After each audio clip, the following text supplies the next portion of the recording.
Muchísimas gracias. Como siempre, nuestra cordial bienvenida a todas las personas que nos acompañan y que nos acompañaron en el evento académico que recién termina. Este tema ya completamente diferente, pero tiene que ver con asuntos que nos deben preocupar como ciudadanos del mundo y como colombianos en una época en que ya el planeta está completamente intercomunicado y un estornudo en el África trae inmediatamente el virus a Estados Unidos o a Argentina o a España o a Noruega. Es decir, todo lo que pasa en cualquier parte del mundo está repercutiendo en todos los otros rincones. Y para el día de hoy queremos tocar algo que es casi desconocido para los colombianos. ¿Cuál es la situación geopolítica y de defensa nacional que tiene Japón frente a la agresión china a Taiwán?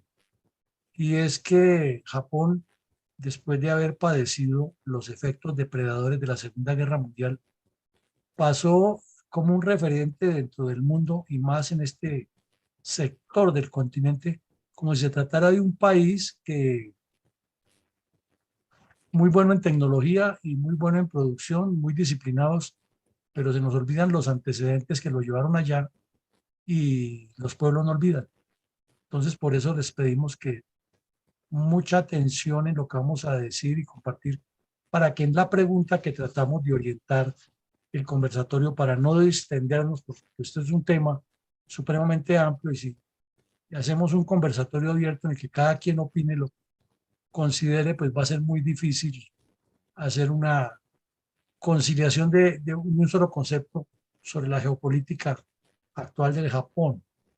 Entonces, vamos a iniciar.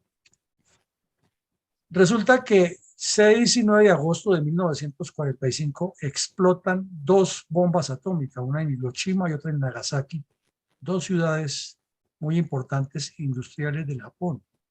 ¿Cuál es el antecedente de eso? Es toda una enciclopedia de información que difícilmente la podríamos resumir ahora.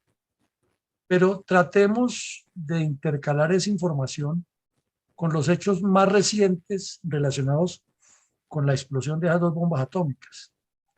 Y es que el mundo había terminado una Primera Guerra Mundial que para muchos fue la primera parte de otra que se llamó la Segunda Guerra Mundial y que en conjunto es una sola. Japón, una raza muy disciplinada, muy inteligente, muy trabajadora y muy unida. Es un país que ha mantenido, o una nación mejor, que ha mantenido la identidad racial muy fuerte. Y tuvo una guerra ruso-japonesa que según algunos historiadores la ganó Rusia, que según otros la ganó Japón. Lo cierto es que no es claro el final de esa guerra en cuanto a quién fue el que definitivamente la ganó. Y como está demostrado en la historia de la humanidad, en la geopolítica y en la vida normal, lo que no se resuelve a tiempo, tarde o temprano, revienta. Lo que no queda bien definido, vuelve y revienta. Si un techo no queda bien elaborado, cuando llueva muy duro, se va a penetrar el agua. Si una construcción no queda bien fuerte, cuando vengan los vientos, la va a afectar. Si no tiene los contenidos antisísmicos, cuando se sacuda la tierra, eso se va a agrietar. Entonces, aquí Japón llega, primero participa en la Primera Guerra Mundial como parte de los aliados que luchaban contra los imperios centrales, valga decir, el Imperio Otomano, el Imperio Alemán y el Imperio Austrohúngaro.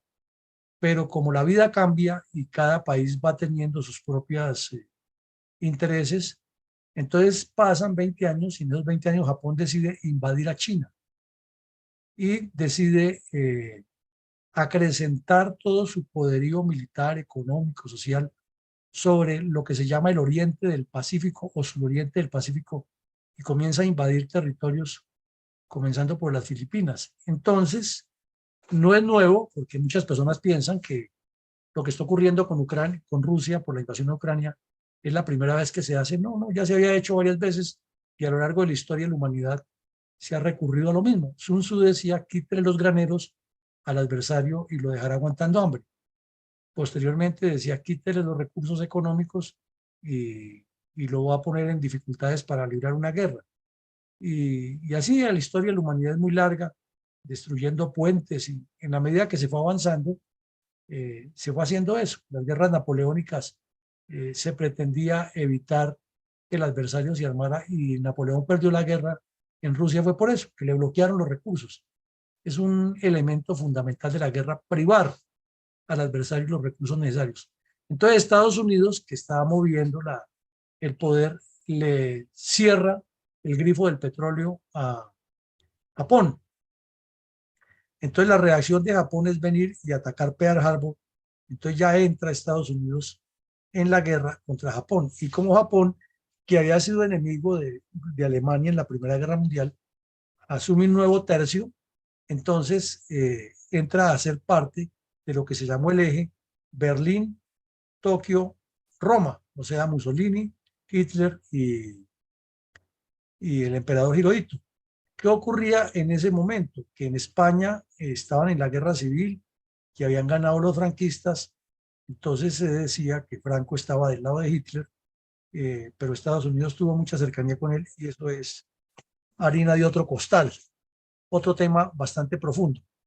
Entonces algunos dicen que Madrid también hacía parte del eje, pero fundamentalmente eran Tokio, Roma y Berlín.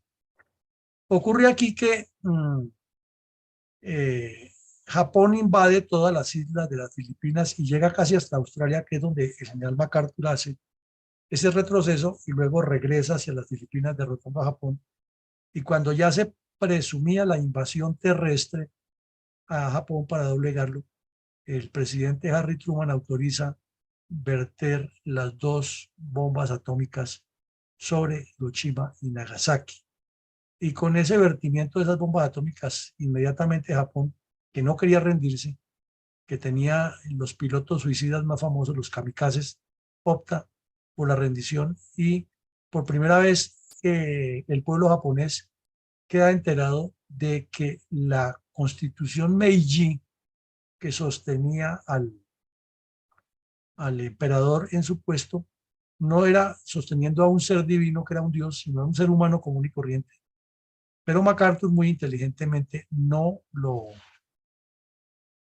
doblega ante el pueblo, sino que le da la trascendencia de que seguía siendo el emperador y hasta hoy se mantiene la casta imperial, pero ya no lo que diga el emperador, sino ahora es lo que diga el parlamento y lo que diga el primer ministro y el gobierno normal. Tiene otras funciones como en los regímenes eh, monárquicos, pero es diferente. Entonces, después de la Segunda Guerra Mundial, Estados Unidos coloca al general MacArthur durante 5 años a gobernar Japón y se produce un fenómeno que es la nueva constitución de la cual veremos antes. Entonces, de hecho, este preámbulo, ahora miremos un poco de ubicación geoestratégica para entender más cómo es el gran problema de, de Japón y por qué está en estas circunstancias de las que ha llegado y está siendo parte del riesgo de que el mundo entre en una tercera guerra mundial. Entonces miremos, el Japón es una serie de islas de cordillera que hay en el mar por dentro, que han ido vertiendo seguramente con formaciones volcánicas, que es lo más lógico, que se han ido apareciendo y es una línea que viene desde el mar de Ojotsk y sigue bajando y llega hasta bien abajo en el Océano Índico, tendiendo ya hacia el Polo Sur. Y Japón está dentro de esa línea cordillerana que está dentro del mar y tiene unos vecinos bastante complicados donde puede la situación del mundo entrar en una crisis eh, impredecible. ¿Por qué? Porque Estados Unidos, al terminar la guerra, colocó la octava flota en el Pacífico y colocó un punto estratégico de proyección que le impide tanto a Rusia, que está aquí al norte, como a China, que está aquí al sur en este mapa, salir a conquistar los mares. Entonces, el control está de parte de Estados Unidos porque tiene cercanía con Filipinas y esa fue la razón estratégica de la inmersión en dos grandes guerras, en la guerra de Corea y en la guerra de Vietnam. En la guerra de Corea todos sabemos que el problema actual es que aquí donde está el paralelo 38, eh, se hizo un armisticio y técnicamente Corea del Sur y Corea del Norte están en guerra. Entonces, eso por un lado. Y China, pues tuvo toda una revolución después de la invasión que le hizo Japón como parte de ese proceso. Los japoneses fueron derrotados no por los chinos, sino por Estados Unidos y por los aliados. Los chinos pelearon muy valientemente contra ellos, pero los japoneses también pelearon valientemente. Y la derrota japonesa por la bomba atómica y por la maniobra que hizo el general MacArthur en toda la zona del sudeste Pacífico, condujo a que finalmente China fuera desocupada por los japoneses. Y ahí está el recuerdo de todas las barbaridades que cometieron las tropas japonesas en China, unas reales y otras aumentadas, como suele suceder en la historia. Por ejemplo, en la ciudad de Wuhan, donde nació el coronavirus, allá hubo unas batallas muy sangrientas entre chinos y japoneses. Pero China estaba viviendo un proceso paralelo con la misma guerra contra Japón, que era la guerra interna entre comunistas y nacionalistas. Y el general Chiang Kai-shek era el presidente de China. Pero Mao Zedong hizo la gran marcha y lo derrotó y finalmente lo replegó y terminó aquí, en esta pequeña isla que se llama Taiwán o Formosa. Y al estar ahí el señor Chiang Kai-shek pues declaró completamente capitalista a esta isla frente a los dos monstruos, supermonstruos, superpotencias comunistas de la época,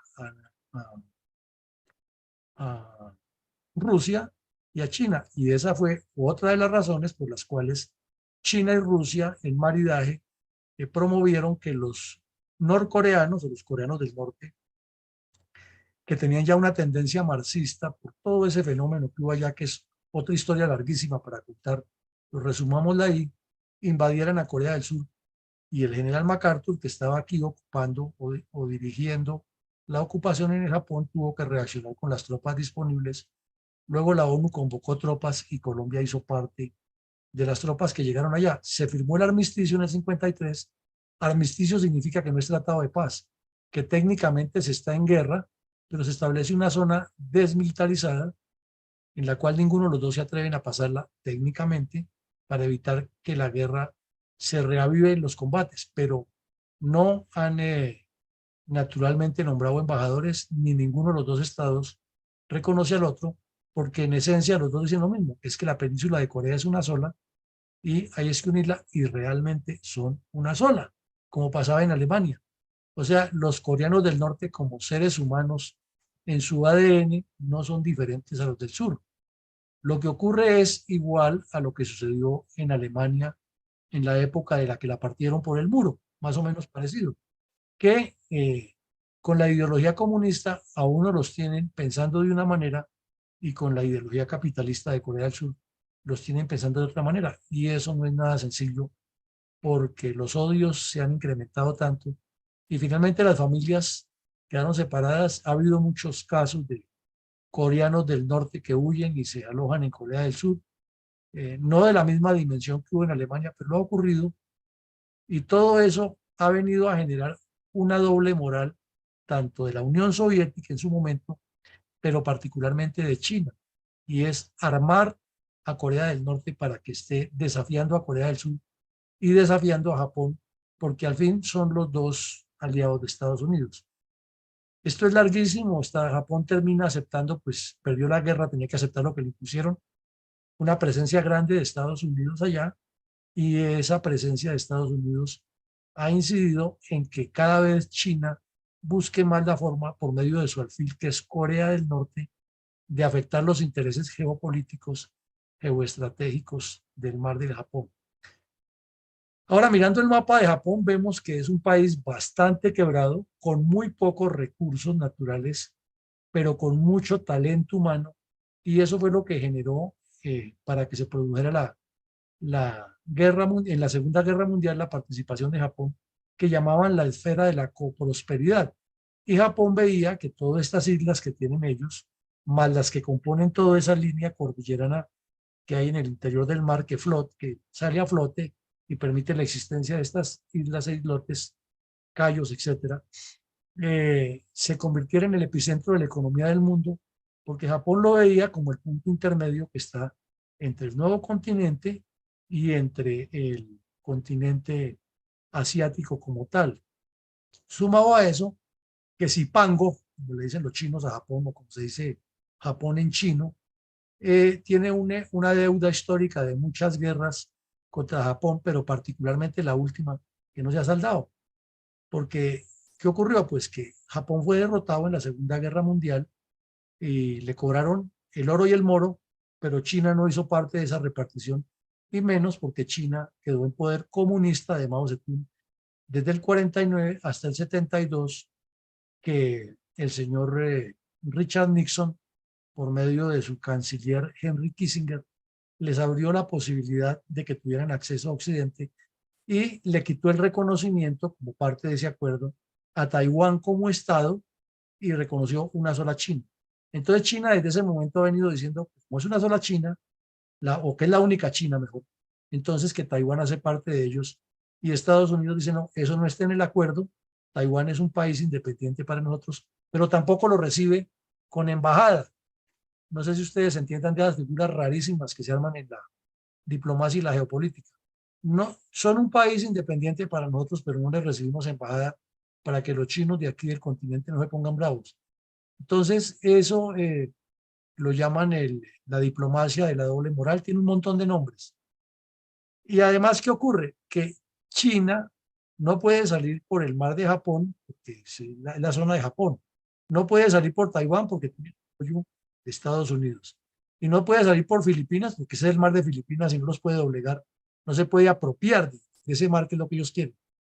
Entonces, luego hicieron la guerra de Vietnam, tratando de promover que todo esta zona de lo que se llama Indochina, o sea, los límites entre India y China, quedaran en poder de Vietnam, pero corrijo, de China. Pero entonces, como China y Rusia pelearon, pues China ya entró en la dinámica de crecer económicamente para conquistar el mundo por otro lado, y esto quedó aquí como medio en veremos. Y hoy Vietnam, en apariencia, es un país capitalista, pero allá le pusieron la vida a cuadritos, primero a los franceses y después a Estados Unidos, y eso tampoco se ha saldado del todo. Ahora miremos aquí otro mapa que nos indica mejor lo que pasa. Es que en la medida que la Indochina se extiende hacia el sur, para China es más complicado salir hacia el occidente, y la tiene casada históricamente con India, que es otro país poderoso y con una buena cantidad de personas, que inclusive se presume que va a superar en población a China. Y China tiene unos problemas internos, hemos visto, tiene 7 regiones y en algunas han abusado muchísimo de los derechos humanos. India se precia de ser la democracia más grande del mundo y le tiene marcado aquí a China el cruce. Entonces, China, para poder salir a fortalecer su collar de perlas o su control del mundo, tiene que pasar necesariamente por los países que están al sur de India y todos más cercanos a, a India. Y inclusive toda la vida de las guerrillas que hubo aquí maoístas en el Sri Lanka o Ceilán fueron promovidas por Mao Zedong y por la China con el fin de avanzar en territorio hacia India, y allá la represión que hizo India en esa región fue simplemente salvaje en contra de China. Entonces son problemas geopolíticos que tienen tanto en los límites territoriales continentales como en el mar. Y obviamente Estados Unidos, Inglaterra, que tuvo intereses, Inglaterra en India, sabemos que fue colonia hasta 1948, no van a permitir que China se expanda ni que se apropie de ese mar. Entonces le dan la mano, o le han dado la mano a India. Pero India ha venido creciendo, tiene un desarrollo tecnológico importante, un desarrollo interno, y quiere también ser otra potencia de juego mundial. India ha buscado que ellos también tienen derecho a tener asiento en el Consejo de Seguridad de la ONU y tienen armas nucleares. Entonces, el polvorín está ahí montado porque son dos enemigos que se odian a muerte, son dos amigos que se odian a muerte, India y China, y tienen muchos intereses comunes en comercio, pero tienen muchos intereses geopolíticos en contradicción. Entonces China se abrió por todo el continente hacia el occidente, buscando el collar de la ruta de la seda para controlar el comercio con Europa y hacer como una especie de cinturón que luego incluya a América de norte a sur. Pero como necesita el mar, ha venido haciendo la compra por corrupción y ha venido ubicándose en todos estos países con puertos, en especial aquí en Sri Lanka, hicieron uno, que compraron prácticamente a un país, pero no solo ahí, sino en otras partes, y luego abrieron un camino para un puerto más aquí al occidente, en Pakistán, en el sitio de Gandhar, con el fin de llegar tanto a Europa como al África. La prospección de China es controlar el mundo y ese es su plan estratégico. Entonces vemos que todo esto va calentando el ambiente porque hay muchos intereses contrapuestos. Pero como si fuera poco, lo que ya hemos visto, vamos a volver nuevamente a Japón. Y es que Japón tiene varias islas dentro de ese gran archipiélago que es Japón. Por ejemplo, las islas Kuriles o Kiriles o Giriles, de toda esa manera se oyen nombrar, eh, están ubicadas en los límites marítimos entre Rusia y Japón, y aquí ustedes alcanzan a leer un montón de procesos históricos que ha habido, pero eso sigue en disputa para no alargarles el cuento.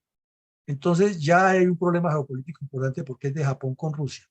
Y si regresamos a 1904, con la guerra ruso-japonesa que depende a quien le pregunten, dice que la ganó él, pues ahí tenemos un problema que está como que esto puede tener problemas.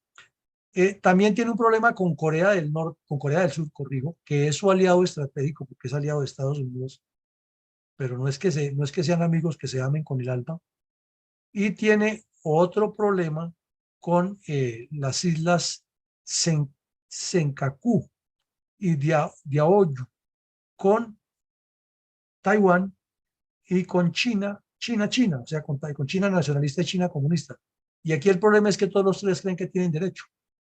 Entonces, son detalles de tres en un archipiélago y cada uno quiere aplicar la normativa de que los archipiélagos son indivisibles, menos para los negociadores colombianos que permitieron que los vándalos de La Haya nos negociaran y partieran nuestro archipiélago de San Andrés a su antojo. Vamos a ver con qué salen estos delegados que dio el señor Petro, porque las ambiciones de Nicaragua son tenaces. Aquí habría una cosa parecida. Si los archipiélagos son indivisibles, entonces esto pertenece a Japón, pero ahí viene otro problema. Entonces Filipinas también podría alegar que el archipiélago de ellos es el dueño de todo. Entonces vean ustedes que los enredos que armamos los seres humanos no son tan sencillos y parece que entre más legislamos y llegamos a acuerdos, más aumentamos los desacuerdos. Ahora miremos este otro corredor, ahí lo vemos más claro, es que está Japón y ahí el mar de Japón llega hasta cierta parte siguiendo la temática internacional de límites, de delimitación marítima, y Taiwán hacia el norte, pero si China no reconoce a Taiwán y quiere apropiarse de esto, entonces estaría afectando directamente los intereses japoneses sobre estas islas, sobre su seguridad nacional, y entonces ahí sí pasa como suele suceder en la política. Todo lo que usted haga es muy bueno, pero ya cuando está tocando mis intereses, quieto ahí. Entonces, por ese lado. Y por el sur de Taiwán, entonces están los intereses estratégicos de las Filipinas, que también tienen muchas islas. Y que si vemos es el mismo corredor, es que el problema es que con la naturaleza no se puede pelear. El hombre puede dividir lo que sea, pero la naturaleza está hecha. Y nos damos cuenta que esto es una cordillera que está por debajo del mar y que ha ido emergiendo y quizás dentro de 1 millón, no sé cuántos años, 500.000 años, 100.000 años, aquí ya esto sea más lleno de, de, de islas o a lo mejor ya esté unido, no sabemos. Y esto sea un mar interior pequeño, porque son de las probabilidades que tiene, y más que es una zona volcánica, sabemos que Japón es una zona volcánica. Entonces vean ustedes que los problemas están ahí sobre el tapete y los mapas nos hablan, y Estados Unidos ha sido como el árbitro que tiene sus intereses naturalmente por el comercio y la explotación de todos los recursos y la alineación de su bloque ideológico más hacia el sur con Australia y otros países, está ahí presente. Entonces, el tema es complejísimo, no es tan sencillo de definirlo en una charla de café.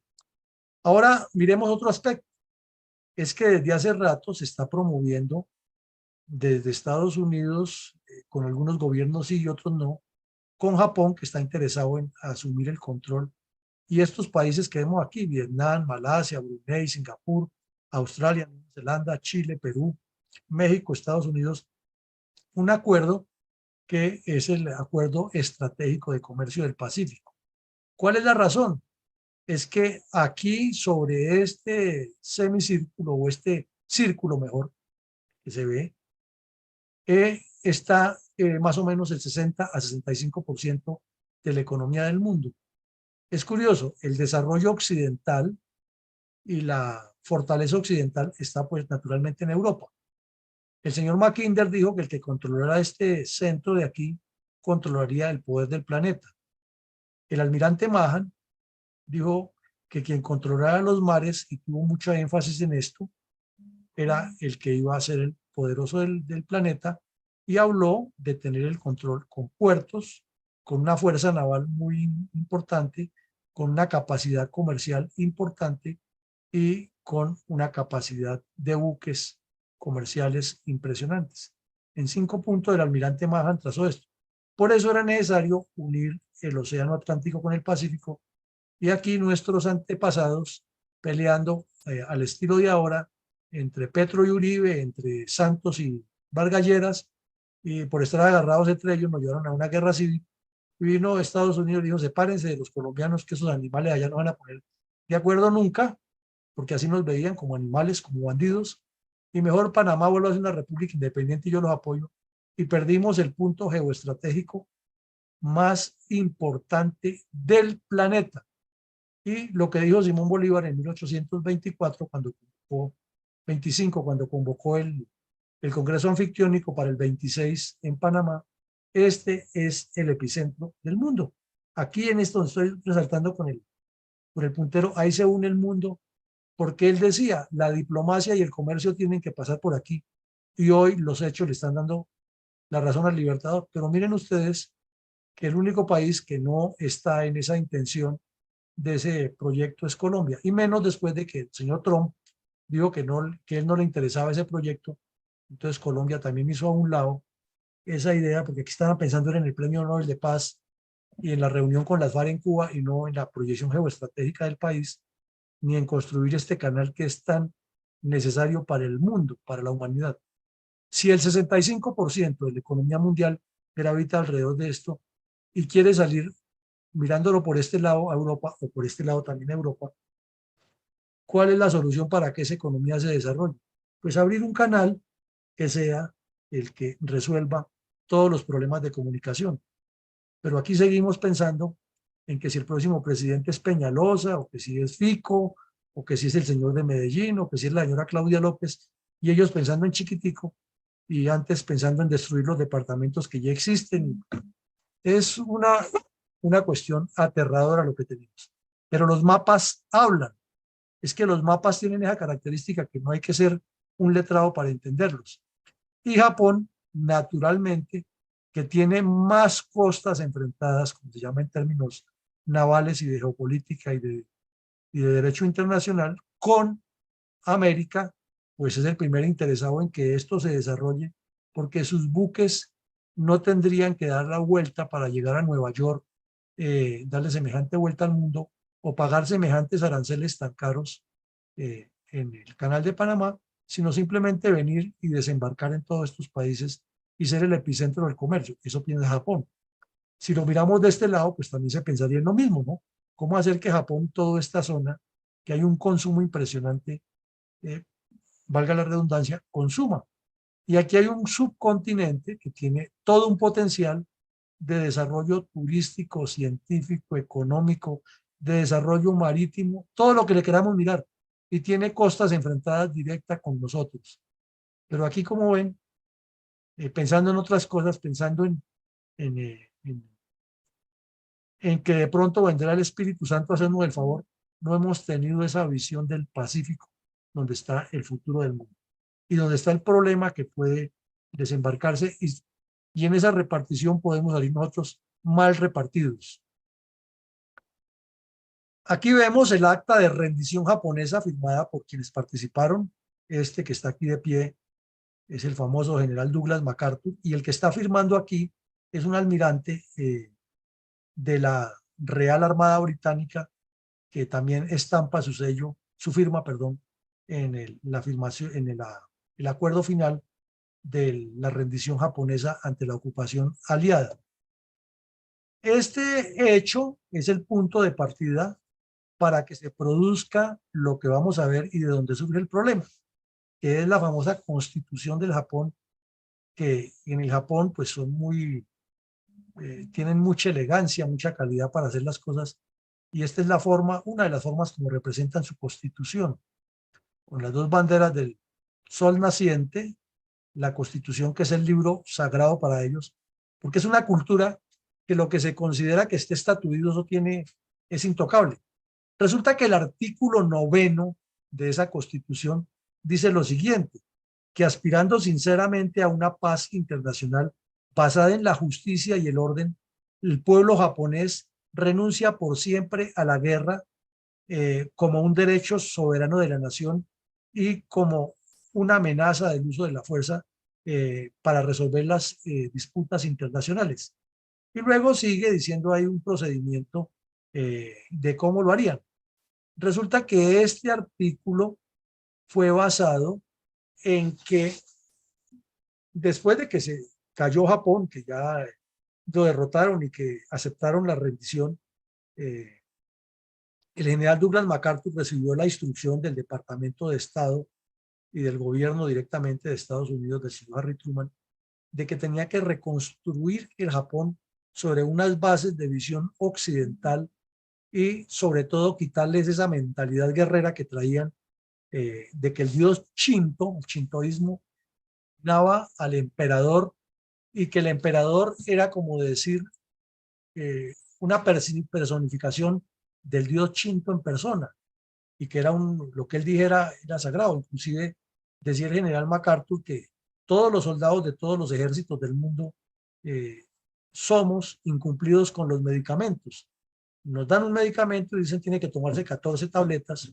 Cuando lleva la sexta tableta la persona se siente bien y no se lo vuelve a tomar, y más los militares, decía MacArthur, pero que él había descubierto que con las enfermedades que se gestaron después de la destrucción de la bomba atómica y todos los ensayos que hicieron de medicina, pues tenían que también suministrarles medicinas a muchas personas, y pues que un país destruido por la guerra quedan muchas infecciones en el ambiente.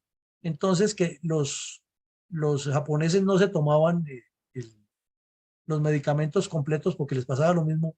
Entonces que la solución fue decirles que era orden del emperador, y desde que el emperador dijera, todos se tomaban los medicamentos completos. Entonces una cultura que tiene muy arraigado lo que esté escrito, lo que esté estatuido, y es así y no es de otra manera. Entonces este artículo quedó ahí porque se suponía que ellos, en medio de lo que les encontraron, iban a construir una bomba atómica también. Entonces había que tener una ocupación, la ocupación de acuerdo con los estándares de democracia que promueve Estados Unidos, tenía que tener un tiempo hasta que se hiciera una transición a un gobierno más occidental, y luego Estados Unidos establecía una forma de protectorado, pero no protectorado imperial de corona, sino una especie de protectorado político de orientación y de asesoría, pero que fuera el propio pueblo japonés el que desarrollara su industria. Y ahí están los libros y los textos y todo lo que se habla del milagro japonés, que es tema ya pues mucho más amplio de tratar. Entonces ahí quedó clarito que la Constitución japonesa dice que Japón no tenía ejército, no iba a tener más ejército, que Japón renunciaba por completo a la guerra para resolver cualquier disputa, Y naturalmente China y Rusia, que habían perdido guerras con Japón, estaban muy interesadas que eso quedara, pero ellos tenían otra visión, y ya ustedes imaginan cuál. Esperemos que los gringos se vayan de aquí, que esto va a quedar para nosotros. Entonces, por eso Estados Unidos lo que hace es que reconstruye Japón, atiende inmediatamente la agresión en Corea, atiende la agresión en Vietnam y mantiene la octava flota del Pacífico permanentemente en esa zona y busca la alianza permanente con Australia, que aún la siguen construyendo, y también se instala en los países que están cerca ya, Indonesia, Filipinas, bueno, todos los que vimos ahora en esa lista. De hecho, pues pensando que al occidente China puede crecer, también se acercan con la India y con Pakistán, que tienen su problema entre ellos, que es otro tema. Entonces, vemos que aquí hay todo un contexto geopolítico, histórico, político interno, pero hay un pueblo, que es lo que a todo el mundo parece olvidársele, pero nos parece que a los japoneses no se les va a olvidar, que soportó una humillación histórica cuando creían que tenían la sartén por el mango, que les cambiaron sus costumbres, que les cambiaron sus tradiciones, e igual hay muchas personas que están de acuerdo que eso ya pasó así y que dejémoslo así, pero siempre habrá los que andan con el fósforo prendido, listos para encender la mecha de que la cuestión vuelva y se prenda. Entonces, aquí vemos la primera noticia que ya causa sensación. Estamos hablando de 2014, se reúnen en el Congreso del Japón y comienzan a decir que, primero, ante los problemas que hubo con China, con Corea del Norte, la guerra del Vietnam y todo lo que se vio, que Estados Unidos ya no tendría la capacidad de reacción inmediata, además que Japón iba creciendo y como potencia económica, y que demostraba estar completamente alineada con eh, Occidente, pues bueno, dejémosles que armen un pequeño ejército, pero ustedes saben que eso es como el cuento de un poquito, ¿no? Un poquito es todo. Entonces Japón comenzó a armar su ejército para tener una fuerza de autodefensa a la cual tienen derecho todos los países. Y así poco a poco fue creciendo hasta que en un momento dado la dieta japonesa o la Duma japonesa o el Parlamento japonés, una de las cámaras, aprobó un salto impresionante en el presupuesto y eh, aquí está el titular. En el 2017, Japón, el país que no tenía ejército, a tener un presupuesto militar histórico. Ahora, mirando las cifras, como las veremos adelante, no es que sean unas cifras que lleguen a ser tan astronómicas como las de Estados Unidos, que supera por 3 veces a la de China, ni la de China, que supera como, en ese momento superaba como 10 veces a Japón y ya la supera como 5. El tema es que es progresivo, y lo que es progresivo, todos sabemos que en la medida que los pueblos, las sociedades, se van sintiendo empoderadas, pues van diciendo, bueno, ¿y por qué el otro sí, yo no? ¿Por qué ellos sí pueden tener estas armas y nosotros no? Entonces, en todo ese sentimiento que hay de frustración y de desasosiego por parte de los japoneses por haber sido las víctimas de la bomba atómica, es que no es cualquier cosa, miremos, que es que volvámonos japoneses por un momento, olvidémonos que somos colombianos. Miremos, tenemos una ubicación geoestratégica impactante, unos mares para explotar, un comercio abierto al mundo, una tecnología muy avanzada, una economía más o menos boyante ha sido, y tenemos una tradición de guerreros samurái, de hombres muy valientes y nuestros propios credos culturales del dios Shinto. Y vinieron unos señores monos, altos, de ojos azules, embarazaron nuestras mujeres, nos convencieron de que la solución era esta, y fuera de eso nos clavaron 2 bombas atómicas y estamos aquí. ¿Será que eso va a durar de por vida? Es una pregunta, ¿no?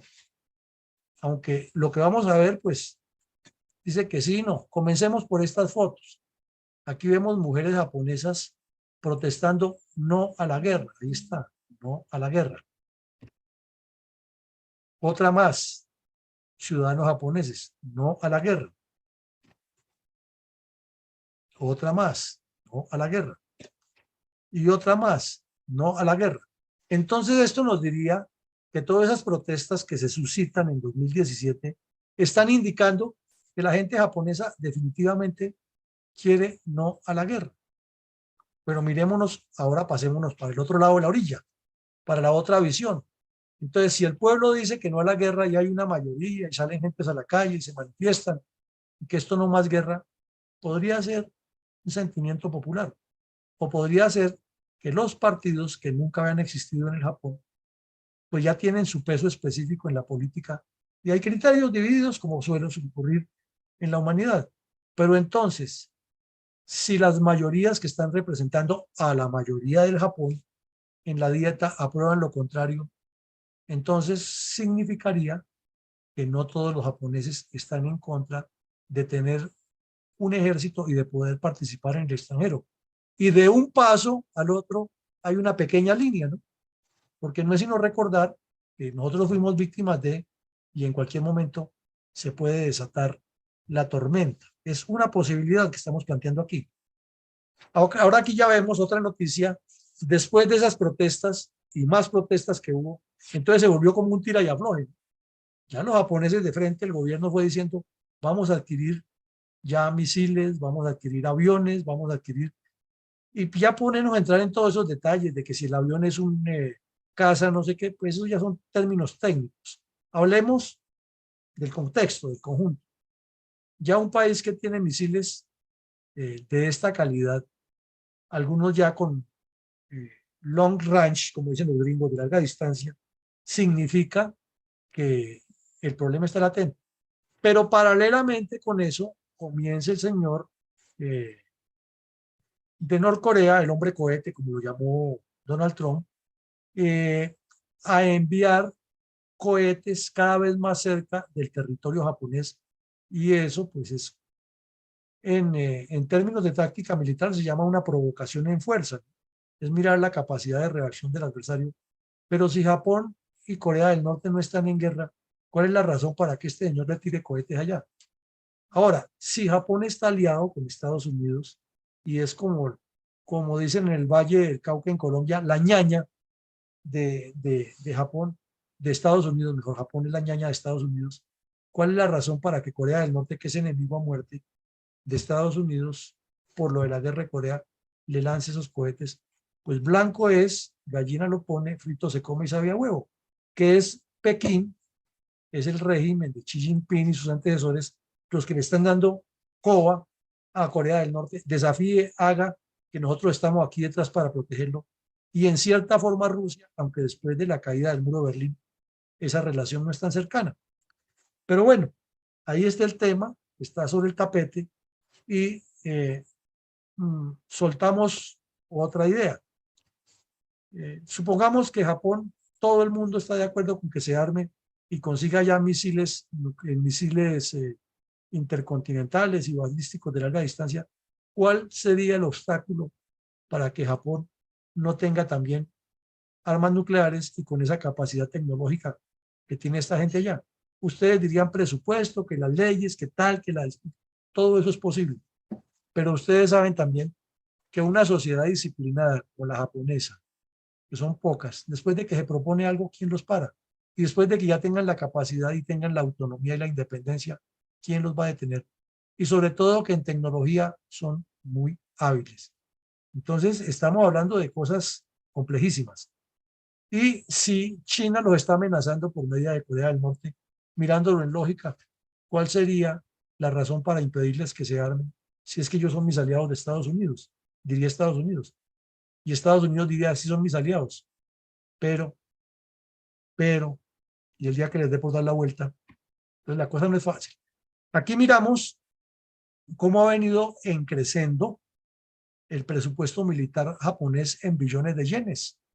Es una curva cada vez más ascendente y parecería ser que en algún momento se vuelve el bastón, ¿no? Que es de una vez disparada hacia arriba. El presupuesto que acaban de aprobar el mes pasado para el 2023 ya es muy superior y ya habla de inversión en tecnología en algunos aspectos que no habían tocado.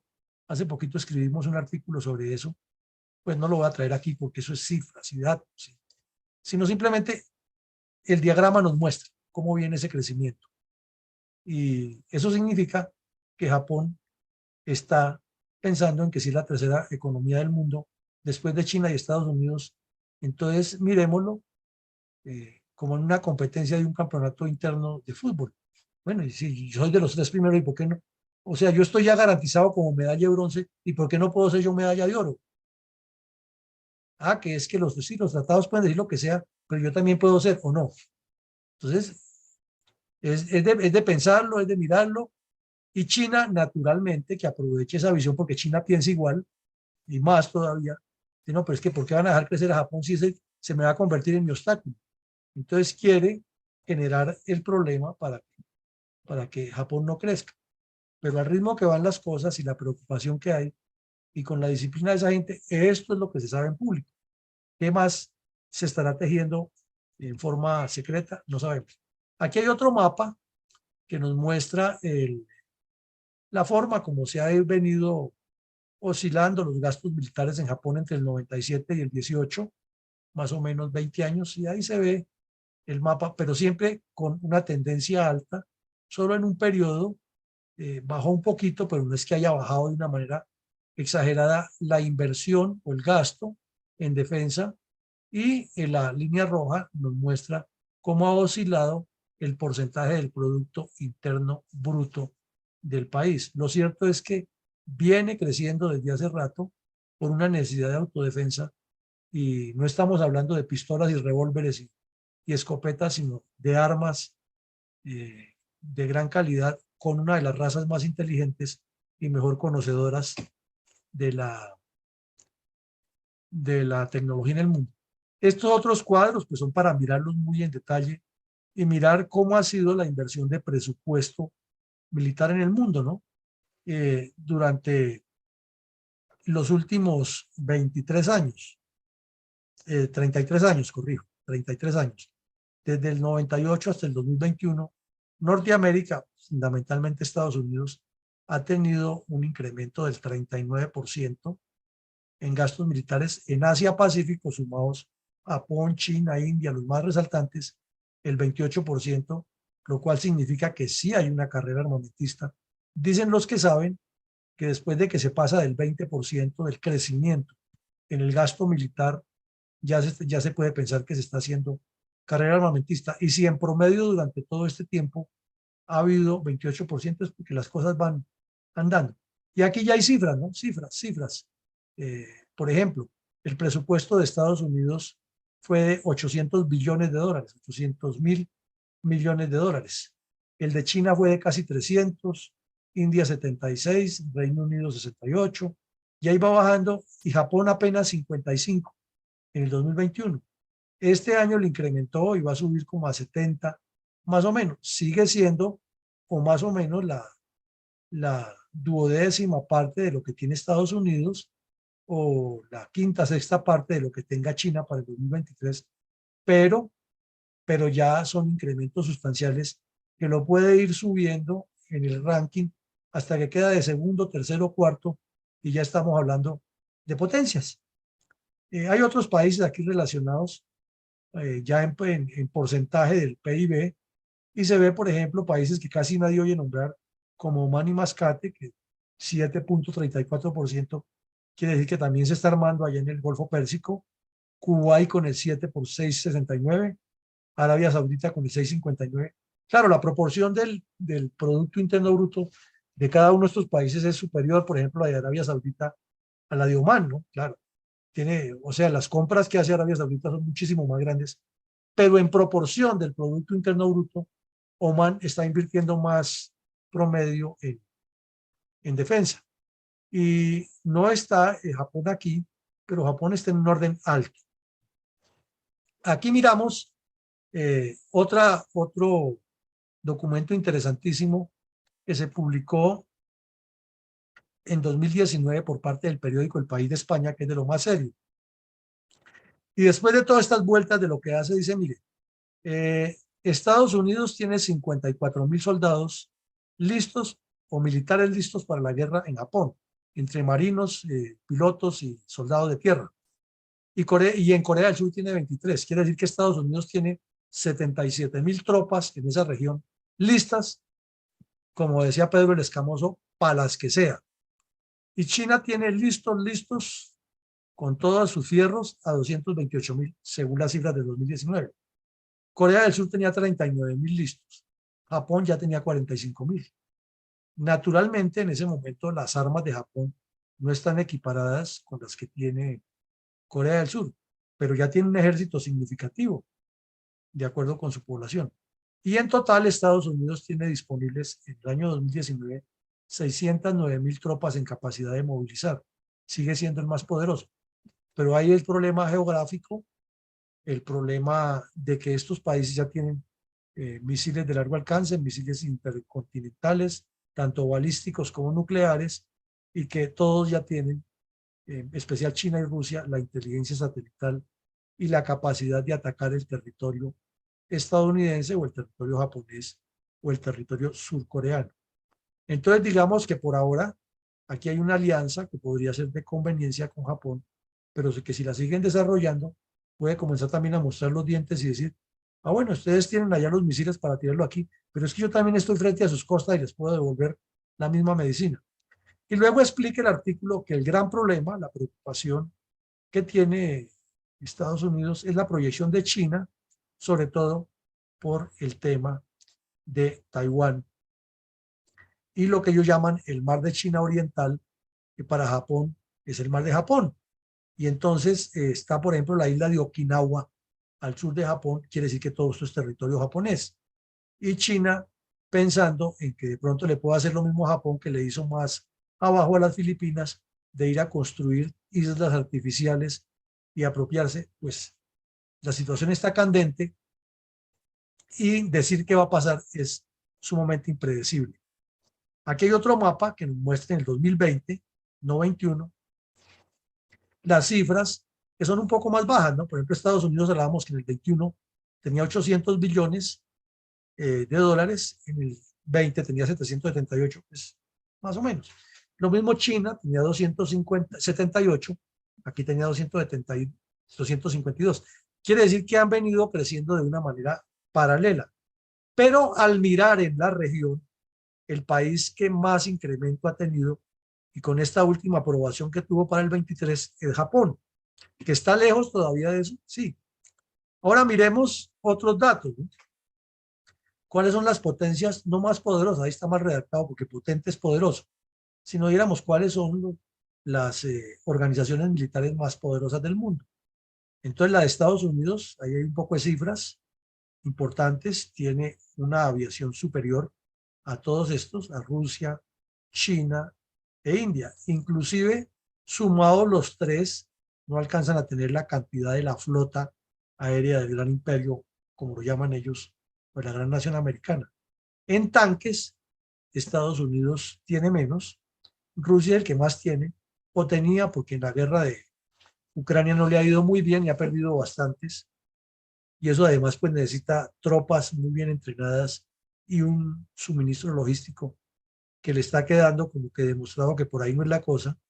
No es que los tanques ya pasen de moda, sino que las nuevas dinámicas del combate le han cambiado el uso. En barcos no, buques de guerra. Entonces, Estados Unidos no tiene tantos, pero ahí se cuentan los portaaviones que sí los supera a todos. China tiene 777, tiene en este momento China tiene un portaaviones con toda la, que lo recuperaron, se lo compraron a Rusia y lo mejoraron, y tienen ya dos que se calcula que para el 25 están con todas sus funciones y serían los más grandes del mundo. Pero en flota naval China tiene más, sin embargo, en tecnología naval, pues no le dan la talla a Estados Unidos.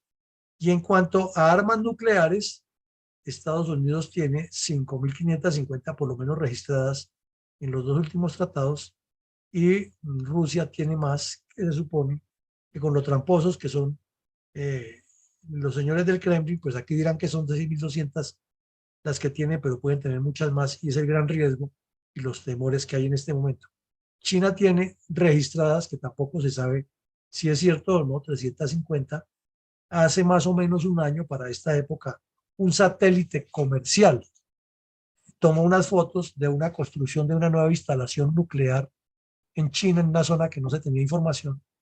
Y cuando Estados Unidos puso el grito en el cielo, dijeron, sí, eso es cierto, y pueden venir a verla, sí la tenemos, y la estamos desarrollando, ¿y qué?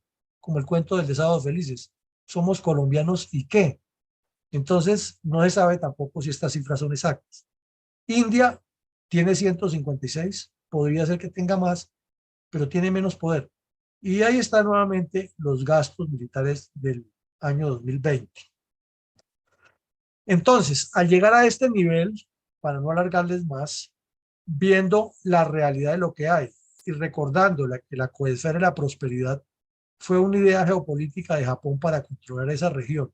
Entonces, la pregunta que les pedimos a ustedes ahora contestar es, si este proceso de rearme japonés que hemos visto sobre un mapa preocupante naturalmente, pero muy real, un contexto real, se trata simplemente de una acción para tener la defensa frente a esa posibilidad que tiene de que China los agreda, que ya les han botado varios misiles por encima, que su seguridad nacional esté en riesgo, que ya sufrieron los efectos de una bomba atómica y no les puede pasar dos veces.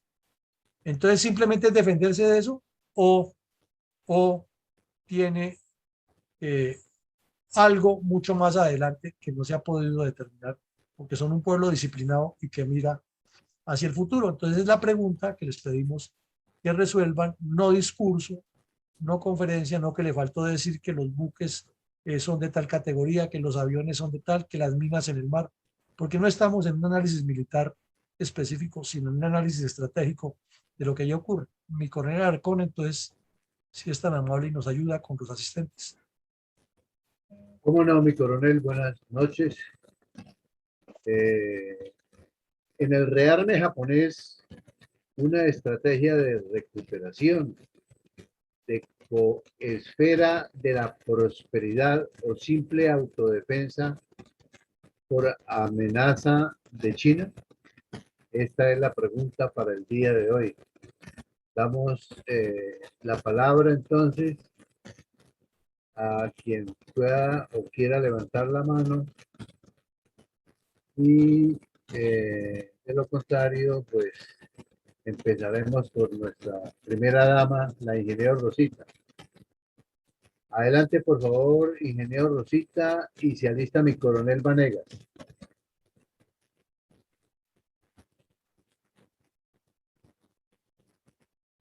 Gracias, mi coronel Alarcón. Que se levanten las manitos y yo les ruego el favor de que me dejen de última, porque lo que se me vino a la mente viendo esos cuadros con esas cifras, pues mi participación esta noche es como para que me echen de fundel. Entonces, por favor, me deja de última. Bueno, ingeniero. Mi coronel Vanegas tiene la palabra y se alista Eduardo Patiño. Mi coronel, buenas noches a la sala. Sin duda, la estrategia que está llevando a cabo Japón, pues para posicionarse nuevamente en el ámbito geopolítico mundial, marca algunas situaciones de tensión, teniendo en cuenta que China desde hace ya bastante declaró, por ejemplo, las islas Senkaku como parte de su territorio y como parte de una zona de identificación de defensa aérea. Entonces, eso genera aún más tensión que va generando a la vez fricción en la región, eh, aunándole así como los problemas de algunas visitas de mandatarios japoneses a islas donde han enterrado soldados que para ellos son héroes de guerra, pero son criminales para China y para Corea del Sur. Entonces esa tensión, más allá de lo cultural y de lo geopolítico, eh, tiene muchos intereses de por medio. Por un lado Japón, por el otro lado Estados Unidos, ante los convenios que hizo en su momento durante el término de bombardeo en Hiroshima y ese armisticio, pues eso genera unas consecuencias y unos intereses parecidos a la protección o a los compromisos que existen en la OTAN. Es importante tener en cuenta, yo creería que la tensión que se va a mantener ahí y lo que está buscando China va a complicar más las cosas y obviamente pues los intereses de Estados Unidos están basados en esa protección del archipiélago japonés. Muchas gracias. Muchas gracias, mi coronel Valegas. Adelante, por favor, Eduardo Patiño. Y se alista, por favor, el señor almirante Alonso.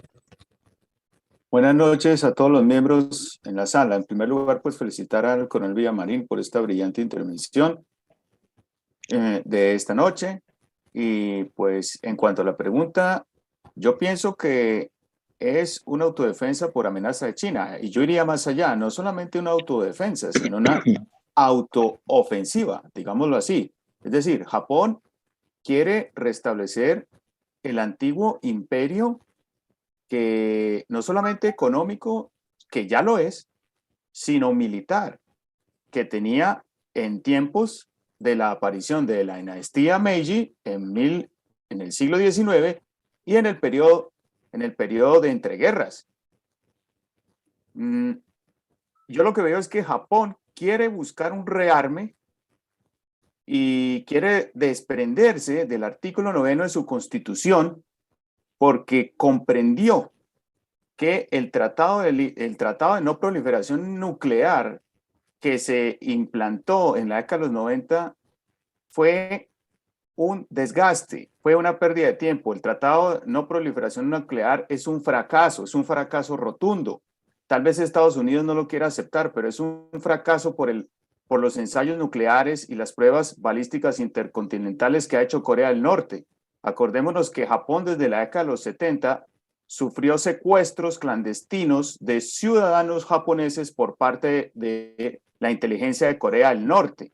Entonces, los japoneses han tenido una paranoia y con mucha razón frente a Corea del Norte y por eso muchos propusieron volver a ese shintoísmo que los llevó a ser próspero desde la época del general Toyo, quien fue el primer ministro ultranacionalista que trató de llevar a cabo ese panniponismo japonés que se expresó con la invasión a China en 1937 y posteriormente en la Segunda Guerra Mundial, que ahora pues sabemos que los japoneses son prósperos, pacíficos económicamente, pero ellos ellos aún siguen pensando en su emperador como una figura semidivina, pues por lo que lo consideran el descendiente de la diosa Amaterasu. Ellos saben que un ataque de Corea del Norte o de China podría poner en peligro su integridad, y entonces por eso ellos están tratando de rearmarse, y esas políticas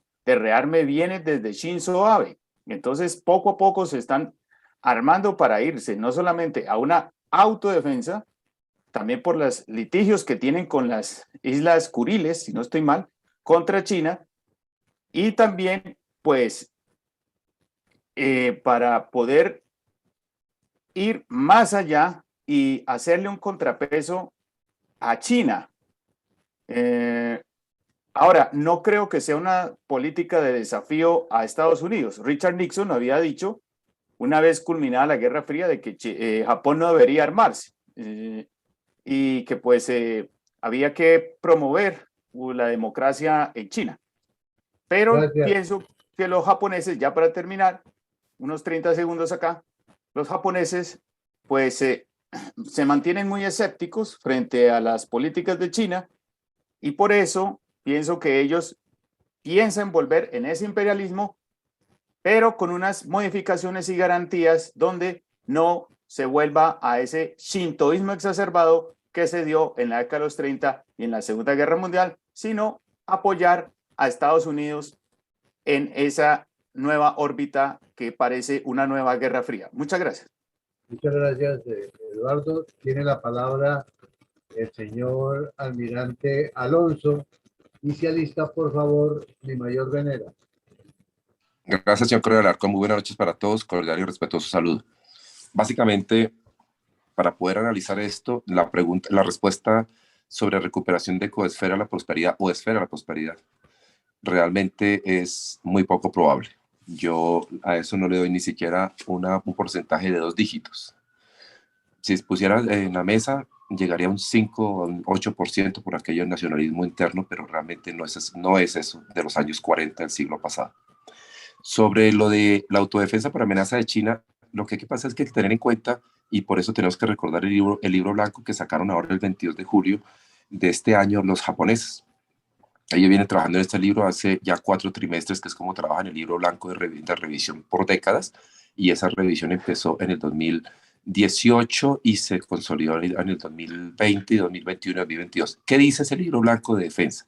Básicamente, ellos hablan sobre la inquietud que les genera obviamente China sobre Taiwán, pero la realidad no es esa. La realidad es que el statu quo del mundo cambió y ellos lo habían pronosticado en su variable de prospectiva que hicieron hace varios años, en el cual podrían pasar 3 situaciones y una de esas era una de las más extremas y era que definitivamente Rusia volviera nuevamente a desafiar el poder unipolar de Estados Unidos, que China se amalgamara a esa posición y se alineara y que esto pusiera en riesgo los intereses nacionales económicos y políticos de Japón. Los económicos en el estrecho de Malaca, recordemos que se mueve el 60% del comercio de todo el planeta con 150 buques diarios y eso afecta directamente el ingreso de petróleo a Japón si hablamos de términos económicos. Si hablamos de términos de control de las áreas que explicó el coronel Villamarín, pues obviamente tiene todo que ver con el mar de China, el mar meridional, etcétera, etcétera. Resumen, esto tiene que ver con el statu quo que ha cambiado en el planeta y que era algo que ellos pronosticaban. Por eso se demoraron en sacar un trimestre más su libro blanco. Pero básicamente es una respuesta a Rusia, a China, al statu quo del mundo, inclusive a Corea con sus pretensiones. Gracias. Muchas gracias, señor almirante. Ha levantado la mano mi coronel Iván González. Entonces le vamos a dar la palabra a mi coronel González y se alista, por favor, Elías Ortiz. Gracias, mi coronel. Entonces, para resolver la inquietud del rearme japonés, si es una estrategia de autodefensa o de simple efecto de la prosperidad, debido también a la amenaza china.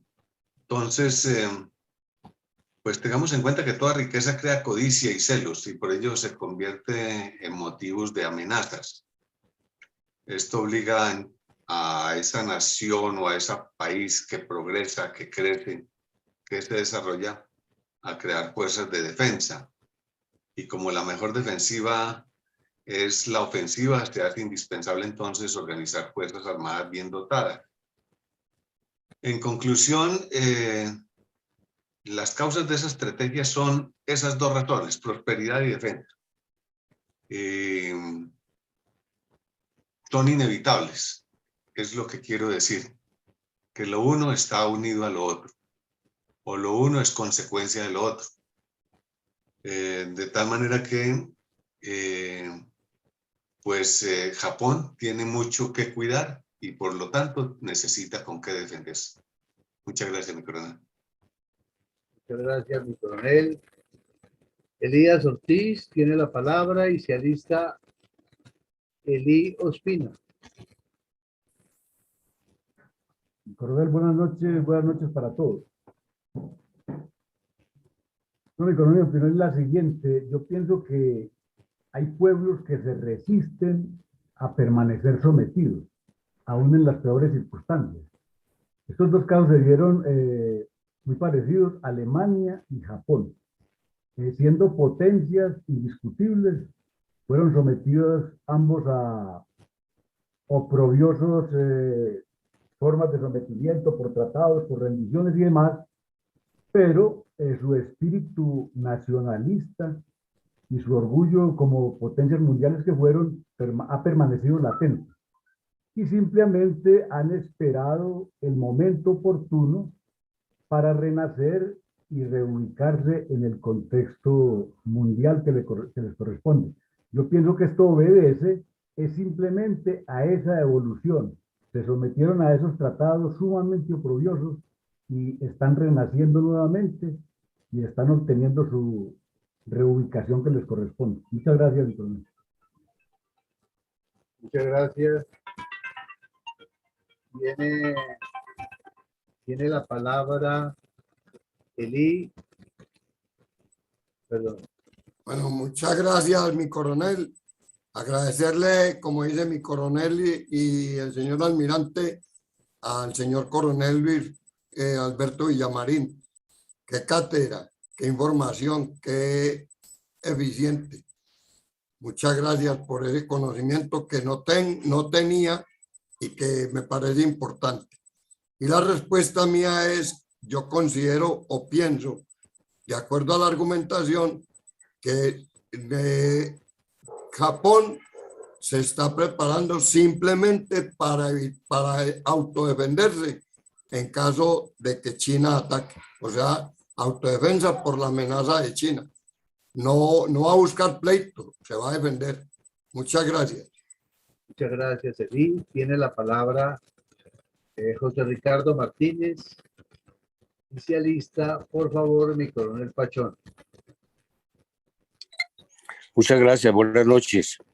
Sí, efectivamente, estoy muy consciente con las palabras de mi antecesor. Esta noche, si bien no se ha oído por primera vez, sí se ha recordado más específicamente en la historia del Japón en este sentido. Bueno, la respuesta podría ser muy simple en el caso de una persona que pues tiene ya cobijado las normas del derecho, pero ¿qué derecho puede existir sin un respaldo militar? No creo que pueda ser ese estado para ángeles. Por lo consiguiente, humilde y modestamente, el concepto mío es de que si lo está haciendo, y creo que lo está haciendo por defensa ante las amenazas de sus correspondientes naturales enemigos, estoy muy de acuerdo que así lo debe ser y así lo debe hacer todo país, toda norma, toda de organización y persona que en un momento determinado tenga algo que le ha costado mucho defenderlo a toda costa. Y principalmente en este momento histórico y del desarrollo de la humanidad tiene que ser con el armamento, con la prevención. Muchas gracias. Muchas gracias a usted. Tiene la palabra entonces mi coronel Pachón y por favor se alista María Antonia. Don Eugenio, buenas noches. Buenas noches, mi coronel. Sin mayores elementos de juicio, pero puedo considerar de que por la posición geográfica de Japón, por su tecnología, su disciplina, pues él tiene la necesidad de armarse para defenderse, porque es imposible que estando en casa no tenga esa posibilidad de hacerlo. Entonces, esa es mi simple y rudimentaria opinión. Gracias. Muchas gracias, mi coronel Pachón. María Antonia, bienvenida. Tiene la palabra especialista Gustavo. No tiene micrófono. María Antonia, por favor, adelante.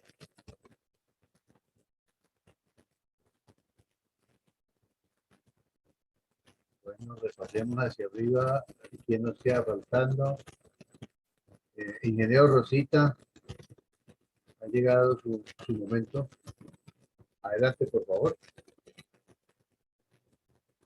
Gracias, mi coronel Alarcón.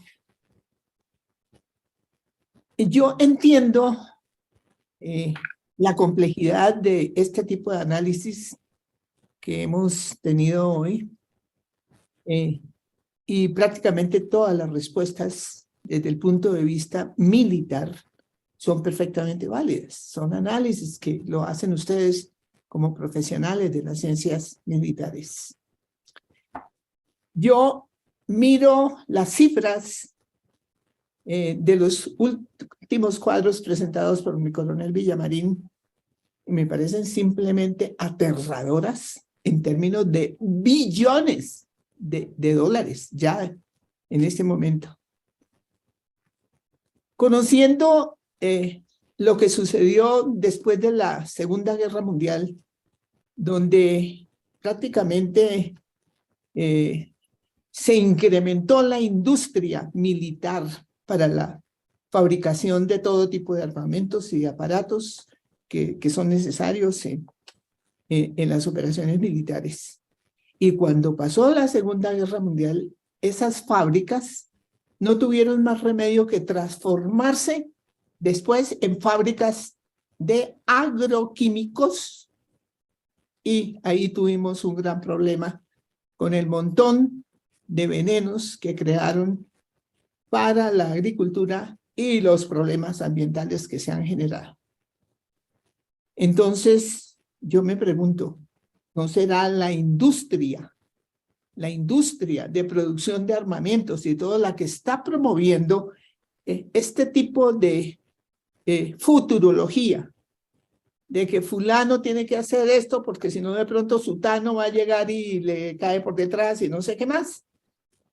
Y me preocupa que esas billonadas de dólares, porque es que son cifras que no le caben a uno casi en la cabeza, y créanme, yo las analizo desde el punto de vista de mi trabajo en cuanto a formulación y evaluación de macroproyectos de inversión y desarrollo social, no de guerra, no de otro tipo de cosas. Y lamento profundamente que esas billonadas no se utilicen en bien de la humanidad. Más dinero de esos para investigación científica en las áreas básicas para la salud, por ejemplo. Es difícil, sé que es complejo, muy complejo. Entiendo que es importantísimo este tipo de análisis en nuestra formación como estadistas y con visión de estrategas. Sí, puede suceder, pero a mí me luce que hay una cierta promoción de los negociantes de las armas para que el mundo se mantenga en conflicto y no en deseos de realmente unión, fraternidad, ayuda de unos con otros. Con esas billonadas de esos cuadros en cuanto a aviones, tanques, buques, etcétera, etcétera, esas billonadas fueran mejor empleadas en servicio de la humanidad. Y lo digo desde un punto de vista profesional muy distinto, entendiendo la complejidad y la importancia de estar atentos a mirar qué puede suceder, porque cada nación, inclusive cada ser humano, tiene perspectivas tan diferentes de qué hacer con el dinero. Bueno, de todas maneras yo les agradezco muchísimo que escuchen un criterio tan distinto, pero mi esperanza es que tanto dinero que se produce en el mundo pudiera ser mejor utilizado, ya que es difícil conseguir 500 millones de dólares en un banco para hacer un proyecto bien importante, como por ejemplo el que tenemos nosotros propuesto como agroindustrial, y que sean miles de billones de pesos los que se gasten en prepararnos para más guerras. Muchísimas gracias. Gracias, señora. Hay unos aportes en el chat. Eduardo Patiño dice: Japón realizó incursiones contra los alemanes en el Pacífico en 1918. En la década del 30, en Japón, se impuso un movimiento ultranacionalista liderado por Hideji Toho, quienes exacerbaron el sionismo y aplicaron el paniconismo. MacArthur le retiró poderes divinos al emperador. El emperador se encarga de mantener la unidad entre las diferentes etnias del archipiélago. Chiang Kai-shek logró industrializar a la República Nacionalista de China. Andrés Rengifo dice lo siguiente: la Inmaculada Concepción nos libre de todo mal y peligro. Corea Amén. del Norte, desde la década de los 90, atraviesa una hambruna por una sequía. De igual forma, Rusia les negó la ayuda económica una vez colapsó la Unión de Repúblicas Socialistas Soviéticas. Asimismo, los norcoreanos se dedicaron a la generación de una industria pesada y descuidaron la parte agrícola. Lo de Estados Unidos con Taiwán se debió a que Estados Unidos renunció a la diplomacia con Taiwán para que China se enfrentara con Estados Unidos contra la Unión de Repúblicas Socialistas Soviéticas en la Guerra Fría desde la década de los 70. Se dice que en el 2030 la economía de India superará a la de China. La geopolítica de Donald Trump consistió en aliar Estados Unidos a India, y desde Obama, Estados Unidos creó un bloque y alianza militar de Estados Unidos con Surcorea, Japón, Filipinas, Vietnam, Indonesia, Malasia, Australia, todos estos contra China. Mi coronel Vanegas agrega lo siguiente: el giro histórico que ha dado el gobierno nipón lo está llevando a grandes transformaciones que lo traerán de vuelta al escenario geopolítico mundial. Hay que recordar que China unilateralmente declaró una zona de identificación de defensa aérea, ADIZ, a lo largo del mar de China Oriental. Identifica parte de las islas Senkaku. A pesar de ser japonesas, las declararon territorio chino, manteniendo la tensión del sector. Podemos concluir que Japón jamás se ha considerado ni piensa considerarse en un futuro una nación de segunda.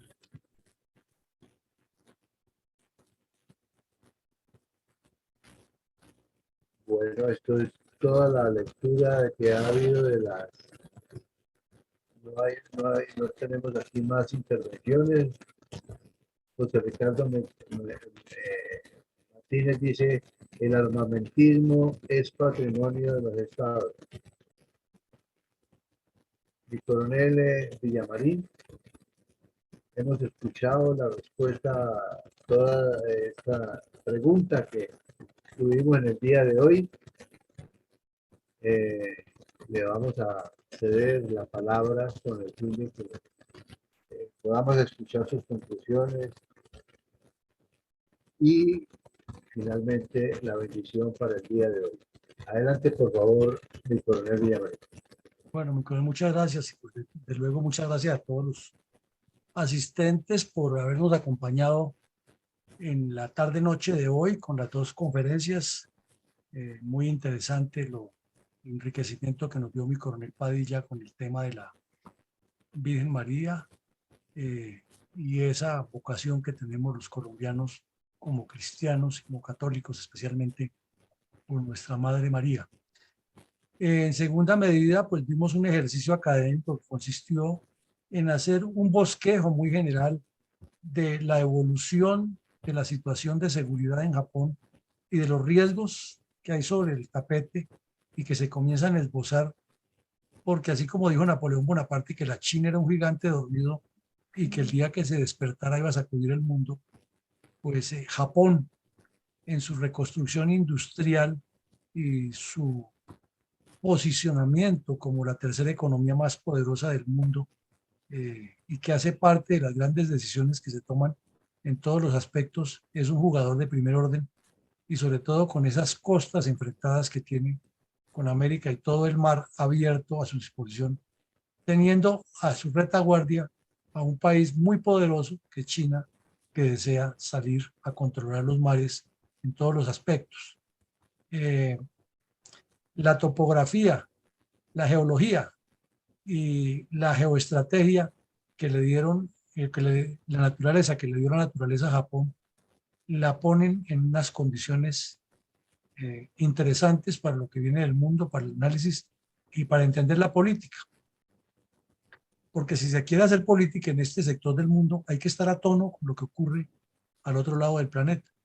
Los comentarios de todos ustedes, como siempre, muy valiosos, muy interesantes, muy acertados y sobre todo muy disciplinados, enfocados en lo que estamos tratando de formar. Y pues estos documentos fílmicos, estos documentos de video quedan posteriormente en nuestras redes sociales y en nuestra página para consulta de muchas personas y los visitan. Créanme que los visitan porque nosotros llevamos el conteo de lo que hay aquí y sí hay visitas permanentes a lo que produce la fundación y eso va generando, como decía el maestro Machado, no hay camino sino que se hace camino al andar.